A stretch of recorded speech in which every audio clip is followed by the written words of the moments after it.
Vous suggérez que tout ce débat sur la propriété de Jérusalem par les musulmans ou les juifs n'était que de la propagande, alimentée après 1979? Du côté chiite, oui, mais du côté sunnite, non. Les sunnites croient vraiment, et encore une fois, c'est la majorité. Le problème, Candace, selon moi, c'est que c'est la minorité. Oui, mais c'est justement le problème, donc je trouve injuste de le dire. Après tout, seule une minorité pense ainsi, non?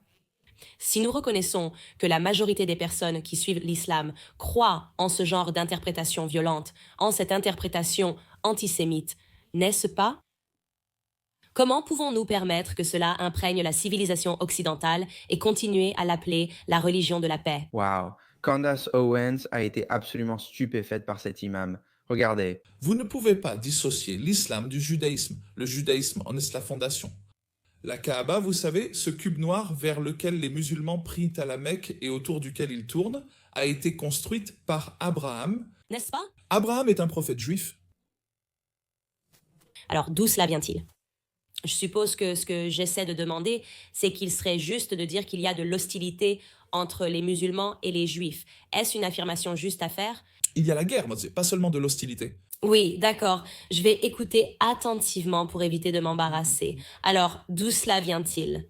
Parce que, d'après ce que j'ai compris, c'est dans les manuels que suivent les musulmans, n'est-ce pas? C'est dans les manuels qu'ils devraient être hostiles envers les juifs. Est-ce correct? Ils doivent et sont obligés d'être hostiles envers les juifs. Voyez-vous, c'est paradoxal d'affirmer que nous tenons cela de la Torah tout en étant hostiles envers les Juifs. Peut-on vraiment comprendre cela? Oui, nous pouvons. Différence de temps, époque. Si nous remettons tout dans son contexte, tout sera clarifié. Je suis musulman chiite. Musulman chiite signifie le régime chiite en Iran, ils sont chiites. Le Hezbollah est chiite. Je suis musulman chiite, eux des militants. Je ne suis pas d'accord. Donc nous croyons tous les deux au même Dieu et au même prophète, au même fondement. L'un est islamiste, il croit en des moyens violents pour répandre la religion. Moi non. Mais comment est-ce que c'est possible? Comment cela peut-il être? Alors j'essaie de comprendre. Je veux juste répondre à votre question. Oui, désolé, je suis très intéressée. Allez-y. Votre question. Avant 1979, nous, les chiites, nous n'avions jamais eu de problème avec le peuple juif. Aucun problème. Vous savez pourquoi? Parce que nous n'avons rien à voir avec la Palestine. N'est-ce pas? Nous, chiites, nos lieux saints sont la Mecque, Médine, Iran, Irak. Nous ne sommes pas liés à la Palestine. C'est exact. Quand la révolution a eu lieu pour politiser le discours musulman et pour exciter la communauté musulmane, nous avons dit « Al-Quds, Jérusalem, est à nous », mais ce n'est pas le cas. Ce n'est pas à nous. À partir de 1979, la guerre a eu lieu. Les enseignements islamiques ne peuvent jamais se séparer des fondements du judaïsme, du monothéisme, de la croyance en Dieu, des prophètes. Nous partageons tant de prophètes. Jésus était juif. Les musulmans aiment Jésus. Abraham, Daniel, Isaac, Habakkuk, cite-moi n'importe quel prophète, ils sont tous juifs et ce sont les prophètes de l'islam. Si tu en nies un seul, tu ne peux pas être musulman. Donc, tu es en train de dire que tout ce débat autour de la question de savoir si Jérusalem appartient aux musulmans ou aux juifs n'était que de la propagande. Qui a été alimenté après 1979? Pour le côté chiite, oui. Oui. Pour ce qui est des chiites, oui. Mais pour les sunnites, non. Les sunnites croient vraiment. Et encore une fois, c'est la majorité. Le problème, Candace, c'est qu'il s'agit d'une minorité. Oui, mais c'était justement le problème. Donc, je trouve que ce n'est pas juste de le dire. Eh bien, la minorité des gens croient cela, n'est-ce pas? Si nous reconnaissons que la majorité des personnes qui suivent l'islam croient en ce genre d'interprétation violente, en cette interprétation antisémite, n'est-ce pas? Comment pouvons-nous tolérer cela dans la civilisation occidentale tout en l'appelant la religion de la paix? Je ne la considère pas comme une religion de paix. Vous ne le faites pas, je ne le fais pas. Alors pourquoi pensez-vous que nous le faisons? Parce que je ne sais pas. Ça sonne bien? Il doit y avoir une meilleure raison. Est-ce financé? Non, ce n'est pas financé. Ça sonne juste bien. Obama le dit. Oui, c'est ça, il l'a dit. Voilà, c'est tout. Il n'y a absolument aucun fondement à cela. Comment y mettre fin? Je t'ai dit que j'en ai entendu parler pour la première fois dans un manuel scolaire. Donc, pendant toute mon éducation dans le système scolaire public, on m'a dit de croire à cela. As-tu étudié en Arabie Saoudite? Non, je ne l'ai pas fait.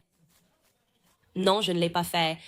Juste les bases. Vraiment, je me souviens littéralement du livre que j'ai lu en troisième année et qu'il racontait l'histoire des trois rois.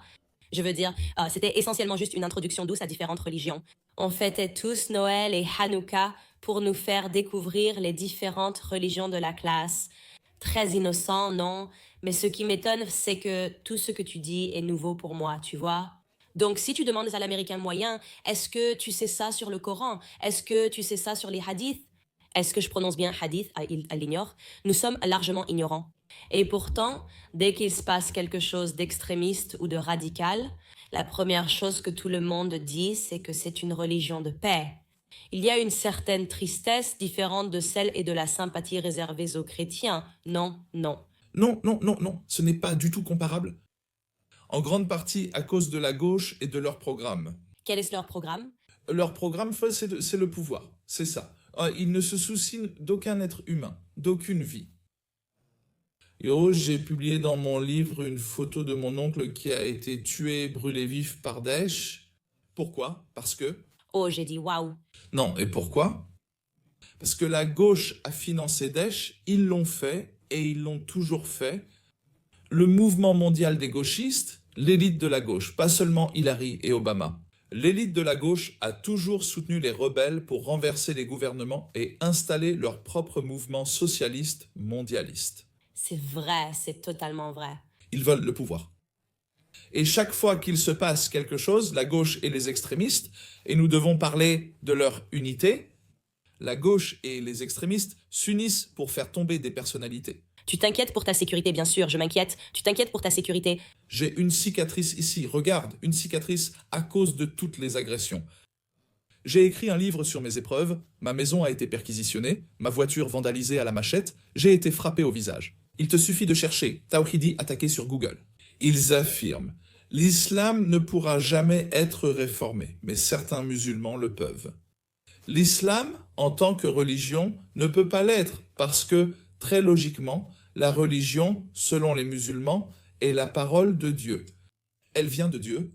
Aucun musulman n'abandonnera ce qu'il considère comme la parole de Dieu pour suivre la parole de l'imam Tawhidi ou la parole d'un homme. C'est fait par l'homme, excusez-moi, c'est fait par l'homme. Et si c'est fait par l'homme, alors ce n'est pas ce que Dieu veut, c'est ce qu'ils veulent. Quelle est la loi de Dieu et non ce qu'elle pourrait être? Ce sont deux questions distinctes. Vous demandez une conversion totale. La réforme est une conversion. Autant devenir juif ou chrétien. Alors jamais, jamais, jamais. Je dis aux musulmans, soyons réalistes. Nous avons deux lectures de l'islam et du prophète Mohammed. Pourquoi choisir la version violente? Pourquoi ne pas lire les enseignements minoritaires? C'est ce que je dis, la minorité aussi. Ils ont aussi des problèmes, mais vous savez, ils peuvent être corrigés, comme toutes les autres religions ont réussi à corriger les questions violentes. C'est à ce niveau-là, les ponts que je construis avec la communauté juive, avec la communauté chrétienne, c'est ce qui me motive. Bien sûr, vous savez, ma transition n'a pas été aussi facile que beaucoup de gens pourraient le penser. J'ai dû traverser une période très solitaire, silencieuse et longue de ma vie, où j'ai dû, d'une certaine manière, me détacher de l'endoctrinement des religieux, de la formation et de tout le reste. Même parfois, parce que j'ai été formé à tirer, et parfois quand je vais au stand de tir. Je me souviens, quand j'étais jeune garçon, comment je le tenais et toutes ces choses. Ça fait remonter des souvenirs. Qui t'a appris à tirer? Quand j'étais en Iran, D'accord. il y a une vidéo de moi en train de tirer. En fait, tu pourrais vouloir l'insérer. Je suis vraiment un très bon tireur. Et merci au régime et à leurs gens. Tu as aussi mentionné avoir été extrémiste auparavant. Il y a 6 ans, je ne t'aurais jamais parlé. Waouh, tu l'aurais fait. Oh non, c'est de la trahison. Je ne serais jamais venu ici il y a 6 ans. Tu m'as quand même un peu parlé avant le direct en disant que tu étais une extrémiste. Tu étais mariée, puis divorcée, et tu assumes la responsabilité à cause de tes opinions extrêmes. Peux-tu en dire plus? Oui, j'étais marié à une femme merveilleuse qui a grandi dans une société fondamentaliste. Elle avait appris à porter la burqa intégrale, tout en noir, même pas comme une ninja. Waouh! Et elle venait d'une famille influente. Et tu sais, j'étais le mari idéal. Un extrémiste qui parlait de nombreuses langues parcourait le monde en prêchant l'islam fondamentaliste. Et puis, tout à coup, il prend des photos avec des rabbins. Tu sais, il prend des photos avec des évêques, des femmes politiques. Tu ne peux pas expliquer ça. C'est une affaire devant un tribunal de la charia avec une photo d'un rabbin. Tu as déclaré la guerre à Dieu dans un sens fondamentaliste et tu traites avec des gens qui sont impurs, les tueurs et assassins de prophètes et tous ces termes insensés. Il valait mieux que je passe à autre chose car j'ai vu où j'allais. Elle n'était pas prête à me suivre. Femme merveilleuse. Je lui souhaite tout le meilleur, mais cela s'est passé en Irak. Cela ne s'est jamais produit en Occident, sinon elle aurait constaté la liberté qui y règne. C'est donc très difficile. De plus, sa famille avait beaucoup d'influence sur elle. Mais je considère CARE et les organisations islamiques en Amérique comme des ambassades officieuses pour ces groupes terroristes du Moyen-Orient. Et la gauche ne voit pas cela. La gauche, à cause de leur étroitesse d'esprit. C'est facile pour eux de dire « Oh, islamophobe! Oh, tu es un ex-musulman caché !» Un vrai musulman ne peut pas être pacifique, imam de la paix. Qu'est-ce que tu veux dire, imam de la paix? Tu ne peux pas être un vrai musulman. Faire des câlins aux rabbins, vraiment manger avec des hindous et des bouddhistes, les musulmans ne font pas ça. Et Jim Chaudhry, Kahir, Ilhan Omar, ce sont eux les vrais musulmans. C'est eux et tout ce qu'ils disent qui est ridicule et dégoûtant, n'est-ce pas? C'est normal, c'est la culpabilité des Blancs. Nous les avons opprimés d'abord. Ilhan Omar n'est pas un danger au Congrès, c'est juste une femme de couleur avec une opinion. Pourquoi la faire taire? Leur façon de penser est complètement à l'envers, et Ilhan le sait. Ils réfléchissent jusqu'à s'opprimer eux-mêmes, Et quand ils font passer Ilhan Omar à la télévision, ou Rachida Talib pour demander « Pourquoi créez-vous le chaos? Pourquoi attaquez-vous l'Amérique? Les valeurs américaines? Ou est-ce à cause de ma couleur? Est-ce à cause de ma tenue ?» Rachida Talib dit qu'il l'attaque pour sa couleur. Non. Et puis David Duke sort et dit « Rassemblez-vous derrière Ilhan Omar, qui est le numéro 1 contre la communauté noire. » Vous savez, le Ku Klux Klan y fait la promotion d'Ilhan. Si la gauche ne se réveille pas maintenant, alors que David Duke vient publiquement leur dire que, vous savez, il faut vraiment soutenir Ilhan Omar. Elle sait ce qu'elle fait, vous savez, en poussant cet agenda. S'il ne se réveille pas maintenant pour voir ça, que fait-elle? Même David Duke la soutient? Donc David Duke et les gauchistes sont maintenant sur la même longueur d'onde. Je veux revenir au point de départ, à la petite fille Candace. La première fois que j'ai entendu parler de l'islam ou des musulmans en tant qu'idéologie politique ou religion. Mon premier souvenir de cela date du cours élémentaire 2 et nous lisions un livre et dans ce livre, il disait que les musulmans, être musulman, c'est comme être chrétien. L'islam est exactement comme le christianisme, qui est exactement comme le judaïsme. Et on nous disait que le prophète Mahomet était exactement comme Jésus-Christ. Je croyais cela quand j'étais enfant. Je pense que beaucoup d'Américains qui regardent ceci peuvent se reconnaître dans cette idée de religion de paix. C'est comme le christianisme. Est-ce que tout cela est vrai? J'ai toujours des ennuis, parce que j'aime être réaliste. Donc, une partie était vraie. La plupart ne l'est pas. Et je dis cela parce que le christianisme est très bien organisé. Si vous avez un problème avec une église chrétienne, vous savez vers qui vous tournez, vous connaissez la hiérarchie. Vous savez que le pape est le chef de l'église catholique. C'est pareil avec le judaïsme, vous savez, il y a un rabbin, ils ont leur propre conseil. Dans l'islam, il n'y a pas de figure dirigeante, ce sont soit des califes qui dirigent des gouvernements islamiques, soit des chefs de communauté, et cela n'a pas de fin. Vous pouvez avoir 1 millier de communautés, ce qui est le cas dans chaque pays, et chaque communauté a son propre chef. On ne peut donc tenir personne responsable d'aucune théologie, fatwa ou quoi que ce soit. C'est pourquoi, dès qu'on pointe du doigt un fait dans la communauté musulmane, la plupart disent « cela ne me concerne pas ». C'est quelqu'un d'autre, alors que l'Église catholique ne peut pas fuir les problèmes qui se produisent en son sein. Parce que c'est un ensemble auquel le monde fait face. L'islam n'a pas cet ensemble. D'accord. Et qu'en est-il particulièrement des figures? Des figures, vous savez, se modeler sur Jésus-Christ par rapport à se modeler sur le prophète Mohammed. C'est quelque chose qui m'intéresse beaucoup. Essayons simplement d'analyser cela un instant. D'accord, donc le prophète Mohammed, diriez-vous, c'était un homme bon. N'est-ce pas? Le truc, c'est que avec cette question en elle-même, ce n'est pas une question juste. D'accord, parce que tu parles à un musulman d'une école de pensée, alors que Muhammad est perçu différemment par toutes les écoles de pensée. D'accord, donc Daesh dirait oui, Muhammad est sorti, a massacré, tué, fait ce qu'il a fait, pris des esclaves et du butin. Et c'est l'homme que nous aimons, et c'est ce que nous allons faire, et nous allons le suivre. D'accord, donc il a bien massacré des gens. Selon une interprétation de son caractère par Daesh, d'accord? Alors revenons en arrière selon une interprétation de son caractère par Daesh. Qu'est-ce qu'ils lisent là pour en arriver là? Cette interprétation des traditions 100 à 200 ans après la mort du prophète, qui ont été compilées par des érudits islamiques sur ce qui s'est passé dans l'histoire de l'époque prophétique. D'accord. Est-ce que cela se trouve dans le Coran? Le deuxième livre le plus sacré en dehors du Coran, qui interprète les versets du Coran. Le hadith?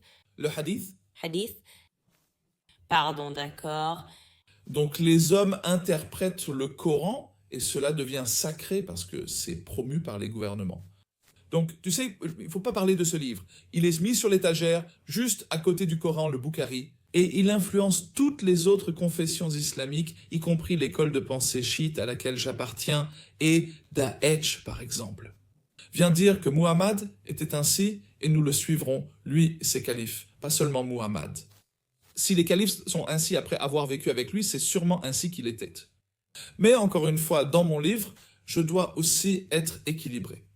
Il y a une minorité de musulmans, voyez-vous, je dis bien minorité, ce qui veut dire que je ne nie pas que la majorité des musulmans croient. Suivent cette interprétation de qui était le prophète Mohammed. Mais il y a une minorité. Une minorité, et quand je dis majorité, je ne parle pas de la majorité dans les écoles de pensée. Donc je ne parle pas des musulmans sunnites, je dis que la majorité des musulmans sunnites et chiites croient cela. Mohammed était un homme qui partait au djihad et n'avait aucune pitié. Et regardez, je ne dis pas qu'ils y croient parce qu'ils l'ont étudié, je dis simplement qu'ils vénèrent des livres qui contiennent ces traditions. Si vous demandez à un musulman moyen dans la rue si Mohammed était un terroriste, que répond-il? Ils diront non, non, non. Mais dans leurs propres livres, qu'ils ne lisent pas à cause des barrières linguistiques, ou parce qu'on ne leur a pas enseigné. Ou bien seul l'imam le cite lors de la prière du vendredi. Ces livres enseignent, comme Bukhari, que Mohammed était un homme violent. N'est-ce pas? Il était violent, il a tué des gens, il a violé des gens. Donc, tu dis qu'il y a une majorité et une minorité, ce qu'on va aborder dans un instant. Mais la majorité des gens qui suivent cela le comprennent? Pas toujours le comprennent. Mais ils vénèrent les livres. D'accord, donc tout comme le christianisme et le judaïsme ont leurs livres sacrés. Tout le monde ne lit pas tout le livre. Pas tout le monde, mais même ceux qui le mémorisent. Ils y répètent juste les mots comme des perroquets. Ils ne savent pas vraiment ce que ça dit. Donc oui, il y a une lecture du prophète Mohammed qui est la plus répandue, celle à laquelle la majorité des gens croient. Ce n'était pas une bonne lecture, c'en est une violente. Alors, nous devons donner des droits à la minorité, parce que la minorité, elle aussi, a une voix. Pourquoi se concentrer uniquement sur les extrémistes? Parce qu'ils ont plus d'argent, donc ils peuvent imprimer davantage, ils peuvent entrer au gouvernement, ils sont plus puissants, donc leur marque attire plus d'attention. La minorité mérite aussi d'être entendue, et le pense également. Le prophète Mohammed poursuivait simplement ce qu'avaient apporté Jésus et Moïse. Oui, il y a eu des conflits, mais ils étaient en légitime défense selon leur interprétation du prophète Mohammed. Quelqu'un comme moi, je suis un réformateur social, pas un réformateur religieux. Je me concentre sur le changement de la société musulmane, de la mentalité musulmane, parce que je vois qu'elle n'est pas seulement capable de changer, elle est déjà en train de changer. Je peux citer des pays comme les Émirats arabes unis, Oman ou le Koweït, où Américains et Britanniques aiment travailler, vivre et passer leur lune de miel.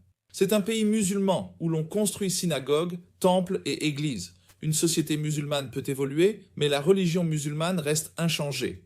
Très intéressant. Donc je dis, si nous avons deux sources, toutes deux authentiques, toutes deux datant de la même époque, toutes deux fiables, pourquoi choisir la version violente au lieu de l'interprétation pacifique? D'accord, donc vous dites qu'il y a une minorité de personnes qui lisent cela de façon pacifique, mais vous le reconnaissez. Même selon cette interprétation, il y a bien eu de la violence avec le prophète Mahomet, non? Donc, Pour revenir à ma question précédente, il n'est pas juste de comparer les personnages historiques de Jésus-Christ et du prophète Mahomet, parce que Jésus n'a tué personne. Comparer n'est pas juste selon moi. Que ce soit en légitime défense ou non, Jésus n'a jamais tué. Il n'est pas juste de comparer une figure religieuse, un prophète ou un messager avec un autre messager. Et la raison en est que je viens d'un milieu théologique. Je sais que chaque message a ses sacrifices et ses évolutions. Chemin, c'est un joli mot, mais cela signifie des guerres, cela signifie des batailles, cela signifie l'exil, cela signifie le combat, cela signifie la lutte, l'effort et la conquête. Chaque religion à travers l'histoire a connu cela, que ce soit de la part du fondateur, de sa famille ou de ses compagnons. Donc, il n'est pas juste de comparer les personnages. Issa dans l'islam est très très vénéré, très sacré. Marie, la mère d'Issa, est considérée comme la maîtresse de l'univers, l'une des maîtresses de l'univers, donc elle est très chère aux musulmans. Mais pourquoi sont-ils tués et explosés? À Pax, au Sri Lanka, 300 personnes ont été tuées dans des explosions, 700 blessés.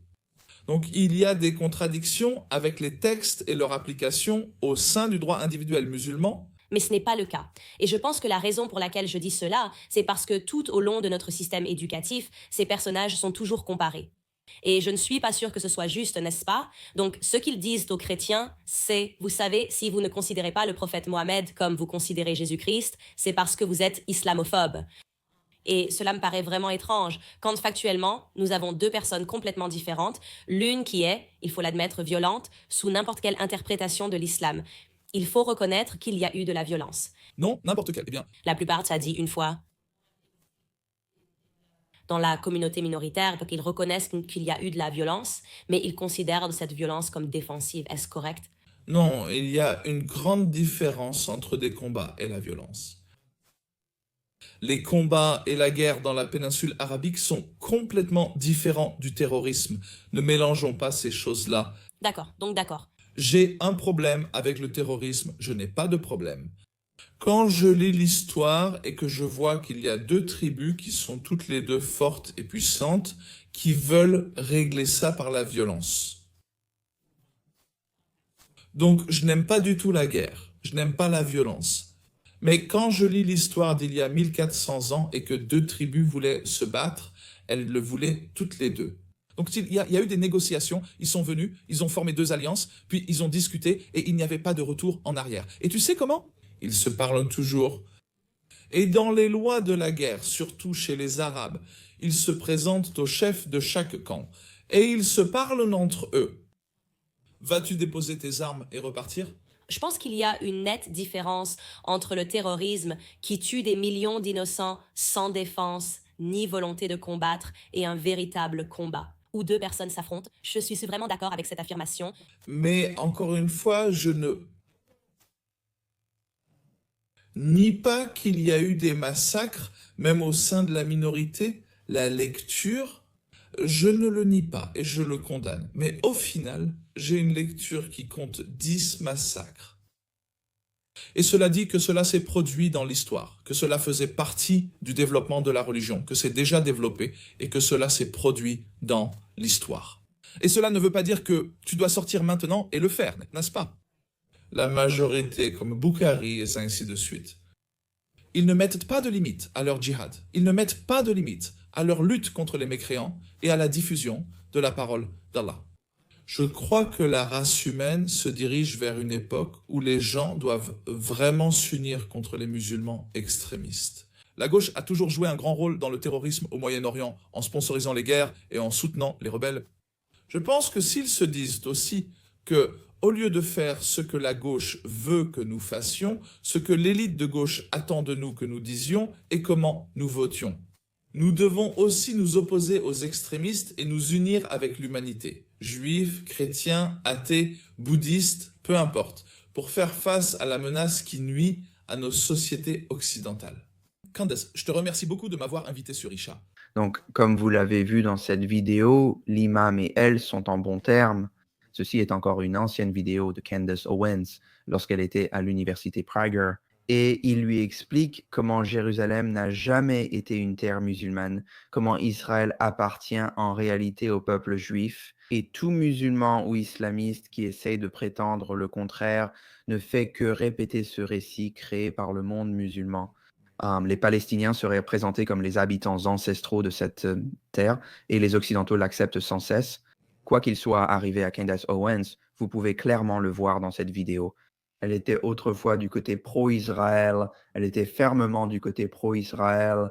Je pense qu'en fait, il y avait une vidéo, ou pardon, une photo d'elle avec Charlie Kirk quand Jérusalem est devenue la capitale d'Israël et a été reconnue comme telle par l'administration Trump. Elle s'est envolée pour Israël avec Charlie et l'a célébrée comme si elle était complètement dans le camp pro-Israël.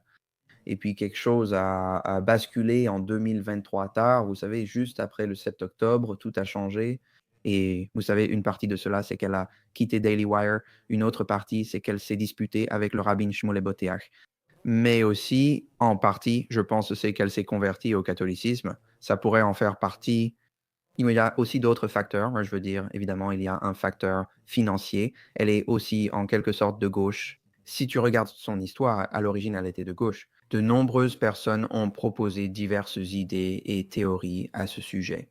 Je ne suis pas totalement sûr, mais encore une fois, elle gagne beaucoup d'argent. Tu vois ce qu'elle fait avec Charlie Kirk après sa mort. Et, tu sais, elle gagne énormément d'argent grâce à cette théorie du complot folle que pratiquement tout le monde a dénoncée et pour laquelle personne ne voit de preuves.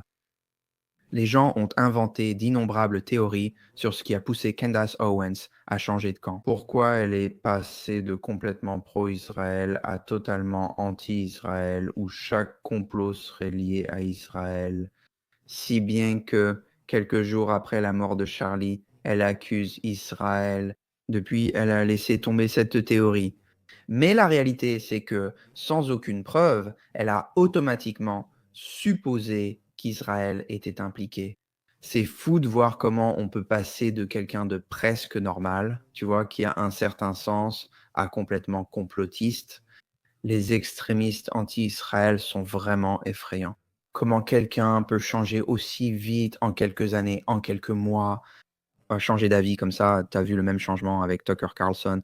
Il est passé d'un gars complètement mainstream, tu sais, un gars qui dénonçait l'antisémitisme, qui était anti-islam, à maintenant complètement sur la ligne pro-charia, conspiration anti-Israël. Un cinglé, tu vois. Il va au Qatar toutes les 2 semaines et tu sais, il parle avec l'émir du Qatar et tout ça. Et il raconte à quel point l'islam est une si grande religion.